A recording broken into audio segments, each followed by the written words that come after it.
Pinagsusunog ng mga operatiba nga abot sa 800 milyong pisong halaga ng tuyo at tanim na marijuana sa Kalinga.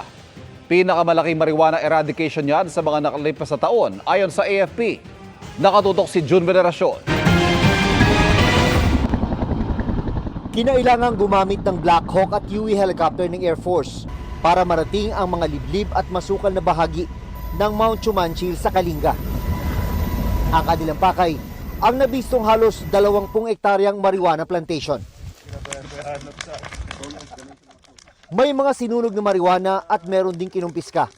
Sa kabuuan, mahigit 1.5 tonelada ng dried at full-grown marijuana plants ang nasabat sa plantasyon na tinatayang aabot sa 800 million pesos ang halaga. Ayon sa Armed Forces of the Philippines, ito na raw ang pinakamalaking marijuana eradication sa mga nakalipas na taon. Sa datos ng PNP, pumapangalawa ang marijuana sa Shabu sa listahan ng mga illegal na droga kung consumption ang pag-uusapan. It will affect the market sa na binabagsakan nga po nitong mga marijuana products po na ito.